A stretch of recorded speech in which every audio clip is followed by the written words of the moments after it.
Numri i personave që kërkojnë ndihmë shëndetësore në ndryshimin se janë helmuar nga uji në Gostivar është ulur në 2 shifror. Në 24 orët e fundit janë regjistruar 71 pacient.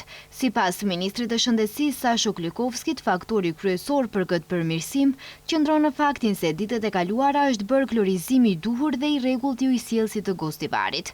Vlerësojmë se situata në Gostivar me epidemin po qetësohet, deri në fundin formal do të vijë kur nuk do të ketë më raste që lidhen me ujësjellësin e qytetit, sipas anketave të bëra të fundit.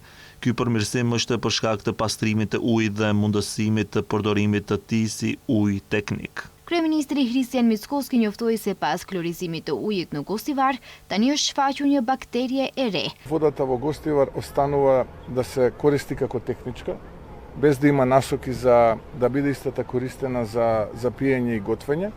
И уште некое време таа вода така ќе остане. Зошто?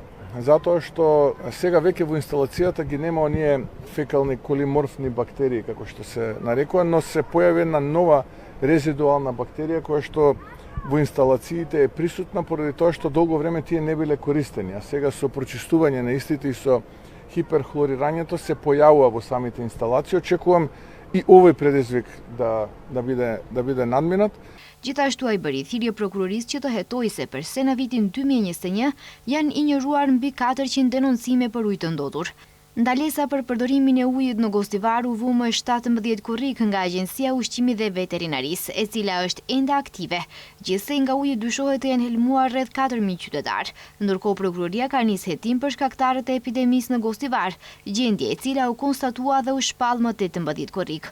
Policia ka arrestuar drejtoreshën e ujësjellësit të Gostivarit Artana Hasani bashkë me drejtorin teknik dhe përgjegjësin e sektorit të ujësjellësit, Leon Nuredinin dhe Vadetin Dervishin.